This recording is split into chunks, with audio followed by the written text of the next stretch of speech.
Hello everyone, welcome back to my channel. मी रुद्राणी ओसीएमच्या आणखीन एका न्यू व्हिडिओमध्ये तुमच्या सगळ्यांचं स्वागत करते.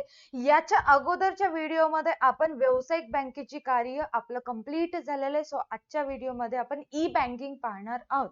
ओके, ई बँकिंग म्हणजे आपण त्याला इलेक्ट्रॉनिक बँकिंग असं सुद्धा म्हणू शकतो. सो फर्स्ट इन्फॉर्मेशन इथे काय दिलेली आहे चेक करा. ई बँकिंग मध्ये एक्झॅक्टली ई बँकिंग काय आहे. ई बँकिंग म्हणजे इलेक्ट्रॉनिक बँकिंग होय. मी सांगितल्याप्रमाणे ई बँकिंगचा फुल फॉर्म आहे इलेक्ट्रॉनिक बँकिंग. ई बँकिंगला आभासी बँकिंग, व्हर्च्युअल बँकिंग असेही म्हणतात. आता आभासी बँकिंग किंवा व्हर्च्युअल बँकिंग असं का म्हणतात? जसं नॉर्मली एखादा आपल्या खात्यामध्ये पैसे टाकायचे असेल तर आपण प्रत्यक्षामध्ये बँकेमध्ये जाऊन आपण पैसे आपल्या खात्यामध्ये टाकत असतो. But virtual banking, E banking मध्ये काय केलं जातं? आपल्याला बँकेमध्ये जायची गरज नाही, परस्पर बँकेमध्ये जायची गरज नाही. घरी बसल्या ठिकाणी आपण आपल्या खात्यामध्ये पैसे टाकू शकतो. त्याला व्हर्च्युअल बँकिंग, आभासी बँकिंग असे म्हणतात. ई बँकिंग हे संगणक आणि इलेक्ट्रॉनिक क्षेत्रातील विकासाचे फलित आहे. म्हणजेच की ई बँकिंग हे सगळं कम्प्युटराइज झालेलं आहे. संगणकावरतीच ई बँकिंगचे सगळे कामं केल्या जातात. ई बँकिंग अंतर्गत बँकिंग कार्याचे संगणकीकरण झालेलं आहे. संगणकीकरण झालेलं आहे, म्हणजेच कम्प्युटरायझेशन झालेलं आहे. ई बँकिंगचे काही घटक आहेत. सो ई बँकिंग मध्ये कोणते कोणते फॅक्टर्स असतात बघा. फर्स्ट वन आहे एटीएम. तुम्हाला माहिती आहे एटीएम काय असतं? एटीएमचं मीनिंग अंजली तारक मेहता होत नाही. एटीएमचं मीनिंग होतं ऑटोमॅटिक टेलर मशीन. ओके, तर स्वयंचलित नगद प्रदान सुविधा हे तुम्हाला टिपा द्या, संज्ञा संकल्पना स्पष्ट करामध्ये येऊ शकतं. तर याच्याबद्दल जास्तीत जास्त लिहिण्याचा प्रयत्न करा. स्वयंचलित नगद प्रदान सुविधा एटीएम पैसे काढण्यासाठी किंवा पैसे जमा करण्यासाठी ग्राहक स्वतः वापर करतात.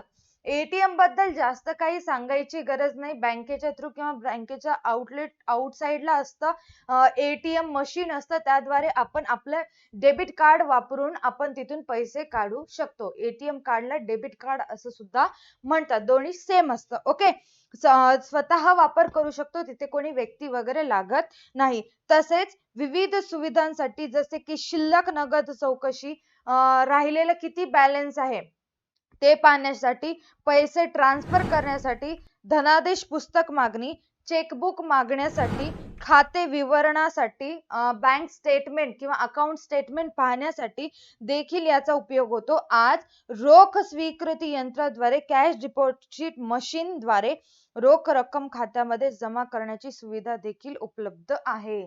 आधी काय व्हायचं नीट समजून घ्या की एटीएम आधी फक्त आपण एटीएम मधून पैसे काढू शकत होतो. बट आजच्या काळात आपण एटीएम द्वारे आपल्या खात्यामध्ये आपण पैसे टाकू शकतो. हे नवीन फॅक्टर आलेलं आहे. नवीन काय म्हणतात योजना आलेली आहे की रोज स्वीकृती यंत्राद्वारे कॅश डिपॉझिट मशीन आपल्यासाठी उपलब्ध करून दिलेले आहे.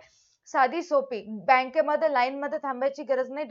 डायरेक्टली एटीएम जिथे आहे त्या ठिकाणी गेलो आणि त्या ठिकाणी जाऊन आपण पैसे काढूही शकतो, पैसे जमाही करू शकतो. आणखीन एक मेन गोष्ट हायलाइट करण्यासाठी की 24/7 हॉर्स एटीएम ही सुविधा तुमच्यासाठी नेहमी उपलब्ध असते. रात्रंदिवस तुमच्यासाठी एटीएम ही सुविधा कार्यरत असते. एटीएम समजला, पैसे काढण्यासाठी आणि पैसे जमा करण्यासाठी त्याचा उपयोग केला जातो. आणि शिल्लक नगद चौकशी, पैसे हस्तांतरण, धनादेश, पुस्तक मागणी, खाते विवरण इत्यादी गोष्टींसाठी सुद्धा एटीएम चा वापर केला जातो. ठीक आहे. त्याच्यानंतर आहे क्रेडिट कार्ड. सेकंड वन आहे क्रेडिट कार्ड. क्रेडिट कार्ड म्हणजे काय आधी ते टर्म समजून घ्या. डेबिट कार्ड आणि क्रेडिट कार्ड हे दोन बऱ्याचदा आपण पाहतो, पण काही जणांना यातला डिफरन्स माहित नसतं. आता क्रेडिट काय असतं ऍक्च्युअल मध्ये?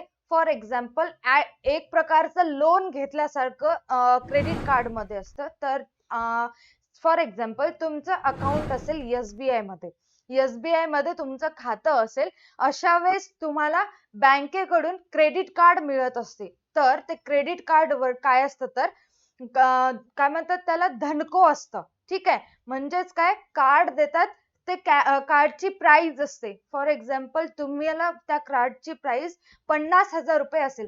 50,000 रुपयाची शॉपिंग तुम्ही त्या कार्डद्वारे करू शकतो. 50,000 झाले.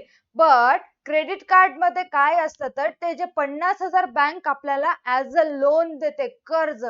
कार्डची व्हॅलिडिटी संपल्यानंतर आपल्याला 50,000 बँकेमध्ये भरावे लागतात. ठीक आहे, इथं तेच सांगितलंय बघा. क्रेडिट कार्ड म्हणजे पेमेंट कार्ड होय, प्लास्टिक कार्ड होय. सदर कार्डद्वारे कार्डधारक विविध बाबींसाठी पैसे खर्च करू शकतात. आपण शॉपिंग वगैरे करायचं असेल त्यावेळेस आपण पैसे खर्च करू शकतो. सुविधा देणारी बँक एक प्रकारचे तरल खाते, ठीक आहे, तरल खाते तयार करून ग्राहकांना विशिष्ट पैसे वापरण्याची सुविधा देते. सदर कार्डमुळे कार्डधारकास रोख रक्कम बाळगण्याची आवश्यकता नसते. हे जे प्लास्टिक कार्ड असतात, पेमेंट कार्ड असतात, हे जर जवळ असेल तर तुम्हाला नगदी कॅश तुमच्या जवळ ठेवायची गरज नाही. कार्ड कळलं, एक प्रकारचं कर्ज दिलं जातं. परत एकदा एक्झाम्पल एक्सप्लेन करते. हे जे क्रेडिट कार्ड आहे, इथे शो केलेलं क्रेडिट कार्ड, याची प्राइस आहे 50,000 रुपये. या कार्डद्वारे तुम्ही 50,000 अमाऊंट बँकेमधून उचलू शकतो. अशा वेळेस तुम्ही तुमच्या फॅमिली सोबत शॉपिंगला गेलास, 50च्या 50,000 खर्च झाले. ठीक आहे, आणि बँक आपल्याला एका मुदतीपर्यंत हे कार्ड वापरायला देतं. फॉर एक्झाम्पल 3 महिन्यासाठी हे कार्ड होतं, तर तुम्ही शॉपिंग करायला गेला तर 50च्या 50,000 उडवलात. अशा वेळेस तुम्हाला 3 महिन्यानंतर बँक क्रेडिट कार्डचे पैसे परत करा म्हणत असते. हे 50,000 तुम्हाला 3 महिन्यानंतर परत करायचं असतं. हे असतं क्रेडिट कार्ड. आता याच्यामध्ये एक गोष्ट लक्षात घ्या, क्रेडिट कार्डचे जे काही कर्ज असतं किंवा इथे 50,000 दिलेलं आहे ना, हे 50,000 तुम्ही लगेचच्या लगेच बँक विनंती न करता म्हणण्याच्या अगोदरच दिलं तर नेक्स्ट टाइमला बँक तुम्हाला आणखीन जास्त अमाऊंट साठी लोन देत असते. कारण त्यांना माहिती असतं की हे आपला ग्राहक पटकन पैसे परत करतोय, याला जास्त रकमेसाठी क्रेडिट कार्ड द्यायला हरकत नाही. आणि सेकंड वन आहे डेबिट कार्ड. सेकंड वन काय आहे? Debit card. 1 सेकंड. हा, डेबिट कार्ड पहा. आता याच्यामध्ये काय इन्फॉर्मेशन दिलेले. क्रेडिट कार्ड समजलं, शॉर्ट मध्ये डेबिट कार्ड बघा. डेबिट कार्ड काय राहतं, फॉर एक्झाम्पल हा बँकेने तुमच्यासाठी तुमचं SBI मध्ये खातं असल्यामुळे तुम्हाला हे कार्ड त्यांनी प्रोव्हाइड केले. डेबिट कार्ड हे ATM कार्ड सुद्धा असू शकतं, दोन्ही सेमच असतं. सो बँकेने तुम्हाला हे डेबिट कार्ड प्रोव्हाइड केलेलं आहे. अशा वेळेस तुम्ही काय करता, तुमच्या खात्यामध्ये अमाऊंट जमा असते. फॉर एक्झाम्पल तुमच्या खात्यामध्ये अकाउंट नाही, 50,000 रुपये तुमच्या खात्यामध्ये, तुमच्या अकाउंटला SBI मध्ये खातं आहे तर तुमच्या अकाउंटला 50,000 रुपये जमा आहेत. सो अशा वेळेस तुम्हाला जर बँक डेबिट कार्ड प्रोव्हाइड केली आणि परत तीच सिच्युएशन, तुम्ही तुमच्या फॅमिली सोबत फंक्शन होतं, तुम्ही सगळेजण शॉपिंग साठी गेलात, तर तुम्ही ह्या डेबिट कार्डचा वापर करून 50,000 खर्च करू शकता. डेबिट कार्डचा वापर करून तुम्हाला पाहिजे असेल तेवढी अमाऊंट काढू शकता. बट क्रेडिट कार्ड प्रमाणे तुम्हाला डेबिट कार्ड मुळे वरून जे तुम्ही पैसे खर्च करता त्याप्रमाणे तुम्हाला बँकेला काहीही पैसे द्यायची गरज नसते. डेबिट कार्ड मध्ये याद्वारे किंवा डेबिट कार्डद्वारे जर तुम्ही पैसे खर्च केला असाल तर कोणतीही रक्कम तुम्हाला बँकेला द्यायची नसते. मग क्वेश्चन, मॅडम कस काय बँकेला द्यायची नसते? तुम्ही म्हणलात क्रेडिट कार्ड वापरलं तर विशिष्ट रकमेसाठी असतं, ते रक्कम आपण खर्च केलं तर तेवढी प्राइस जेवढं खर्च केलं तेवढं बँकेला द्यावं लागतं म्हणला. मग डेबिट कार्ड मध्ये का नाही? तर डेबिट कार्ड काय असतं, तुम्ही जे 50,000 रुपये खर्च करणार आहात ते तुमच्या खात्यातून, तुमच्या अकाउंट मधून, कुठून? तुमच्या खात्यातून मायनस केले जातात. काय केले जातात? मायनस, वजा केले जातात. डेबिट कार्ड द्वारे काढले जाणारे पैसे जर तुमचं खातं असेल त्या खात्यामधून डिडक्ट केले जातात, मायनस केले जातात. म्हणून तुम्हाला कोणतंही नंतर पैसे द्यायचे गरज नाही. समजलं? शॉर्ट मध्ये इथे पण तीच इन्फॉर्मेशन दिलेली आहे. आजकाल बहुतेक बँका खातेदारांनी खाते चालू करताच डेबिट कार्डची किंवा ATM कार्ड प्रोव्हाइड करत असतात. डेबिट कार्डद्वारे रक्कम कार्ड धारकाच्या खात्यामधून, कुठून? खात्यामधून ताबडतोब अदा केली जाते. काही बँका ग्राहकांच्या गरजेनुसार वैयक्तिकृत पर्सनलाइज्ड कार्ड सुविधा प्रदान करत असतात. काही बँका ग्राहकांच्या सांगण्यावरून त्यांना त्यांचं स्वतःचं डेबिट कार्ड सुद्धा प्रोव्हाइड करत असतात. Debit card, credit card difference समजलं. नेक्स्ट वन आहे, फोर्थ आहे आरटीजीएस सुविधा. फोर्थ कोणता आहे आपलं? आरटीजीएस सुविधा, रिअल टाइम ग्रॉस सेटलमेंट, तात्काळ निधी हस्तांतरण प्रणाली सुविधा. ठीक आहे, रिअल टाइम ग्रॉस सेटलमेंट. तर आरटीजीएस काय आहे नीट समजून घ्या, इम्पॉर्टंट आहे. तुम्हाला टिपा द्या, संज्ञा संकल्पना स्पष्ट करा मध्ये विचारल्या जाऊ शकतं. आरटीजीएस म्हणजे रिअल टाइम ग्रॉस सेटलमेंट. हे जे इंग्लिश मध्ये दिलेलं आहे, सो तुम्ही याच्यावरती लक्ष ठेवा, कारण एका वर्ड्स सुद्धा तुम्हाला काय म्हणतात, चुकीचा शब्द किंवा गटात न बसणारा शब्द यामध्ये तुम्हाला विचारलं जाऊ शकतं. ठीक आहे, म्हणजेच काय, अचूक शब्द निवडा, त्या ठिकाणी सुद्धा तुम्हाला हे विचारलं जाऊ शकतं. So real time gross settlement, तात्काळ निधी हस्तांतरण प्रणाली सुविधा होय. ठीक आहे, तात्काळ निधी हस्तांतरण होते. या सुविधेमध्ये तात्काळ आणि स्थूल आधारावर एका बँकेमधून दुसऱ्या बँकेत निधी हस्तांतरण होते. ही बँकिंग प्रणालीमध्ये सर्वात वेगवान निधी हस्तांतरण सुविधा आहे. आता तात्काळ आणि स्थूल आधारावर म्हणजे काय, तर इथे दिलेलं आहे, तरी मी तुम्हाला एक्सप्लेन करते की तात्काळ आणि स्थूल आधारावर म्हणजेच काय. तर आता एसबीआय ही बँक असेल, एखादा त्याचा ग्राहक आहे. ओके, राकेश नावाचा एसबीआयचा कस्टमर आहे. अशा वेळेस त्याला त्याच्या भावाला,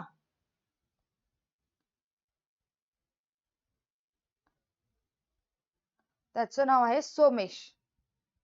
ठीक आहे, त्याला त्याच्या भावाला त्याच्या अकाउंट मध्ये पैसे पाठवायचे होते. एसबीआय दोघांचे सेमच बँक आहे. ओके, अशा वेळेस तो काय करतो, राकेश बँकेमध्ये जातो आणि बँकेला म्हणतो मला आरटीजीएस करायचंय. मला काय करायचंय, मला आरटीजीएस करायचंय म्हणतो.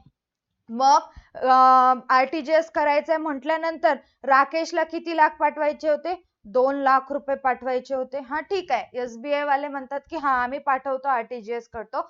तर तात्काळ आणि स्थूल आधारावर म्हणजे काय ते समजून घ्या. जे राकेशने आता पैसे दिलेले आहेत, राकेशने सगळे त्यांचे जे काही डॉक्युमेंट्स असतात ते देऊन टाकलेले आहेत बँकेला. बँकेकडे पैसे आले, 2 लाख रुपये आले. आता त्यांचं काम काय आहे, या एसबीआय मधून या एसबीआय मध्ये पैसे ट्रान्सफर करायचे सोमेशच्या अकाउंटला. मग अशा वेळेस लगेचच्या लगेच त्याच्या अकाउंटला पैसे पाठवण्याचं काम आरटीजीएस द्वारे केल्या जातं, तात्काळ केल्या जातं, क्विकली केल्या जातं. आणि स्थूल आधारावर म्हणजे काय, आता राकेश हा एसबीआयचा कस्टमर आहे. तर एसबीआय वाले असं म्हणत नाही की थांब बेटा राकेश तू थांब, आणखीन एक जण ग्राहक येऊ दे, आणखीन 2-3 ग्राहक आल्यानंतर तुमच्या सगळ्यांचे पैसे एकदाच मी तुम्ही म्हटलं तिथं पाठवतो, असं म्हणत नाहीत. जो ग्राहक आला त्याचे लगेच पैसे त्याला जिथे पाठवायचे त्या ठिकाणी पाठवण्यात येतं, कुणाचीही वाट बघत नाहीत. म्हणजेच काय, एकत्रित करत नाही, सेपरेटली सगळे ट्रान्झॅक्शन ते करत असतात. इथे तुम्हाला शो करते मी एक्झॅक्टली काय सांगायला ते तुम्हाला समजून येईल. तात्काळ सुविधेमध्ये व्यवहार कोणत्याही प्रतीक्षा कालावधीच्या अधीन नसतो, कोणाचीही वाट पाहिली जात नाही. प्रक्रिया पूर्ण झाल्यावर व्यवहार त्वरित पूर्ण केले जातात. जे ट्रान्झॅक्शन असतात ते त्वरित केल्या जातात. प्रत्येक बँकेला निधी हस्तांतरण संदेश मिळाल्यापासून 2 तासांच्या आत ग्राहकांच्या खात्यात रक्कम जमा करणे आवश्यक असते. 2 तासांच्या आत राकेशने पैसे पाठवायचे होते, ते 2 तासाच्या आत ते सोमेशच्या अकाउंटवर पोहोचतील. स्थूल आधारावर समजून घ्या. म्हणजे कुठलेही व्यवहार एकत्रित न करता स्वतंत्र व्यवहार पूर्ण केले जातात सेपरेटली. बँक म्हणत नाही की राकेश तू थांब जरा, आणखीन दोघं तिघं येऊ दे, आता मला कंटाळा येऊ लागला एकेकाचे करायला, लय जण आल्यानंतर एकदा सगळ्यांचे करतो, असं बँक म्हणत नाही. राकेश फर्स्ट आला, त्याचं त्याला करून टाकतो, काम संपवतो, 2 तासापर्यंत पैसे सोमेशच्या अकाउंट मध्ये जातील. तात्काळ निधी हस्तांतरण सुविधेमध्ये किमान रकमेची मर्यादा ₹2 लाख असते. कमीत कमी 2 लाख RTGS करावे लागतात. अमाऊंट दिलेली असते.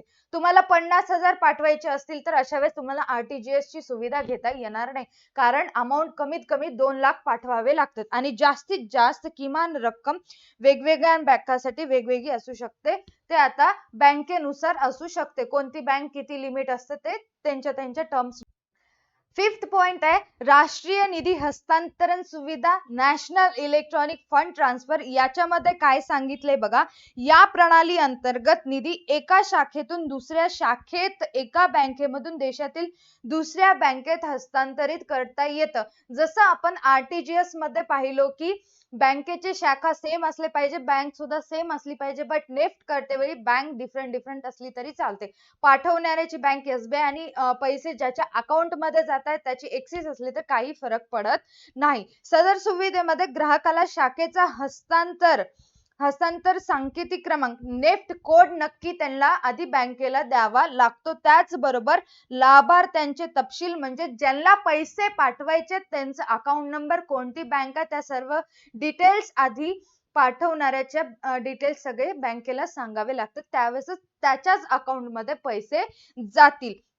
नेक्स्ट काय सांगितले, निधी हस्तांतरण व्यवहार ही ठरलेल्या वेळेमध्ये होतात. उदाहरणार्थ या प्रणालीमध्ये हस्तांतरण विनंत्या अर्धा तासाच्या भागात पार पाडल्या जातात. आठवड्यातील सर्व कामकाज दिवशी सकाळी 8 वाजल्यापासून संध्याकाळी 7 वाजेपर्यंत कामकाज सुरू राहते.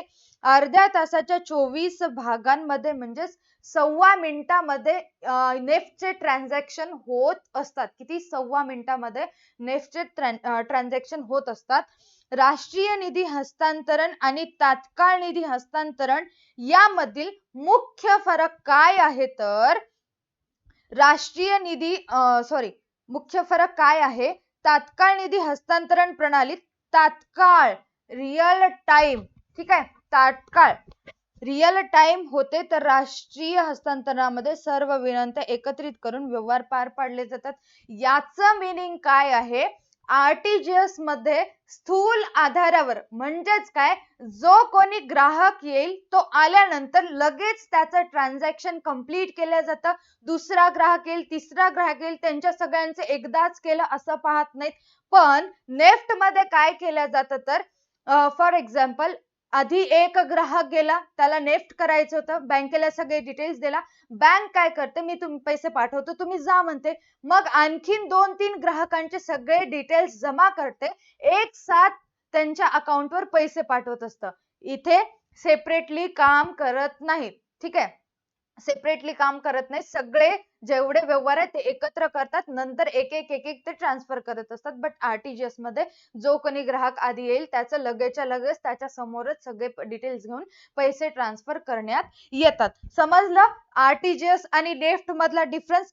नेक्स्ट वन आहे 6th आहे नेट बँकिंग आणि mobile banking, internet banking and mobile banking. हे पण साधं सिंपल आहे. बरेच आता आजकालच्या काळामध्ये मोबाईल बँकिंग आणि ई बँकिंगच चालू आहे. कुठेही गेलं तरी साधं भाजीपाला जरी घ्यायला गेलं तर आपण डायरेक्टली आपला फोन करतो आणि पेमेंट करत असतो. नेट आणि मोबाईल बँकिंगची सोय उपलब्ध झाल्यानंतर ग्राहक संगणक, लॅपटॉप, मोबाईल इत्यादी साधनांच्या मदतीने व्यवहार करण्यास सक्षम आहेत. डायरेक्टली बँकेमध्ये जाऊन सगळे व्यवहार करायची गरज नाही. घरी बसल्या ठिकाणी लॅपटॉप, संगणक, कम्प्युटर आणि मोबाईल वरती आपण बँकिंगचे सगळे सुविधा घेऊ शकतो. सदर सुविधा ग्राहकाला विविध व्यवहार करण्यास सक्षम करते. आता प्रत्येक बँकेचं स्वतंत्र त्यांचं ऍप्लिकेशन उपलब्ध आहे. एक्सिस बँक असेल त्यांचं ऍप आहे, HDFC असेल त्यांचं ऍप आहे. त्या ऍप वरती त्यांचे सगळे काम केले जातात. त्यांच्या अकाउंट मध्ये पैसे ट्रान्सफर करता येतात, अकाउंट मधून काढता येतात, स्टेटमेंट पाहता येतात की एवढ्या महिन्यामध्ये मी किती कोणाला पैसे पाठवले किंवा किती बँकेमध्ये जमा केले, कोणते ऑफर्स वगैरे आहेत का, सर्व डिटेल त्यांच्या पर्टिक्युलर बँकेच्या ऍप्लिकेशन मध्ये आपल्याला दिसून येतात. त्यालाच नेट बँकिंग, त्यालाच मोबाईल बँकिंग असं म्हणतात. मोबाईल भ्रमणध्वनी बँकिंग म्हणजे भ्रमणध्वनीच्या साहाय्याने सेवांचा वापर करणे. या सुविधेमध्ये ग्राहकाला बँकेत नोंदणी केल्यानंतर विशिष्ट क्रमांक मिळतो. आधी बँकेमध्ये रजिस्ट्रेशन करावं लागतं, त्याच्यानंतर एक कोड मिळतं, क्रमांक मिळत असतं, त्याच्यानंतरच आपल्याला मोबाईल बँकिंग, नेट बँकिंग करता येतं. ग्राहकांना भ्रमणध्वनी शिल्लकीची विनंती, भ्रमणध्वनीवरून शिल्लक किती आहे त्याची विनंती, निधी हस्तांतरण, पैसे ट्रान्सफर करण्याची, धनादेश थांबवण्याची सूचना, धनादेश पुस्तिका विनंती इत्यादी व्यवहार करता येतात.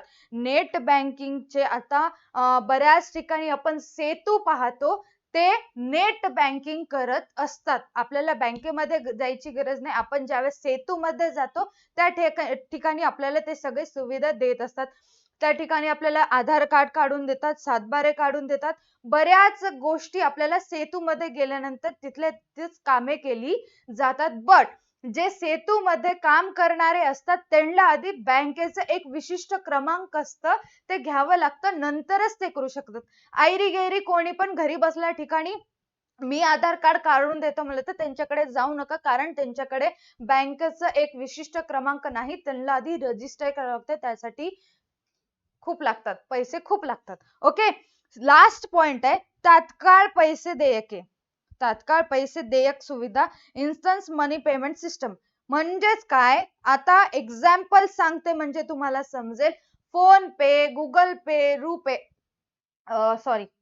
पेटीएम, ही सर्व जे आहेत तात्काळ पैसे देयके सुविधा आहेत. तुम्ही इथे पाहू शकता, ही सुविधा ग्राहकांना इतर कोणत्याही बँक खात्यात त्वरित निधी हस्तांतरित करण्यास सुविधा उपलब्ध करून देत असते.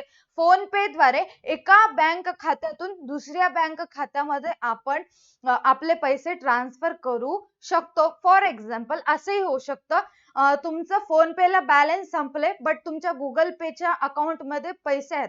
फोन पेच्या अकाउंट मधलं बॅलन्स संपले बट गुगल पेला जे अकाउंट आहे त्याच्यामध्ये पैसे आहेत. अशा वेळेस तुम्ही गुगल पे वरून फोन पे मध्ये पैसे ट्रान्सफर करू शकतो. एका बँक खात्यातून दुसऱ्या बँक खात्यामध्ये पैसे ट्रान्सफर करू शकतो. त्याला तात्काळ पैसे देयक सुविधा असे म्हणतात. इन्स्टंट मनी पेमेंट सिस्टम असे म्हणतात. आय होप तुम्हाला हे सगळे पॉइंट्स क्लिअर झाले असतील. जर डाऊट असेल तर तुम्ही नक्की कमेंट करू शकता. आजच्या व्हिडिओसाठी एवढंच. जर तुम्हाला व्हिडिओ आवडला असेल तर व्हिडिओला लाईक करा, चॅनलला सबस्क्राईब करा. Take and stay connected.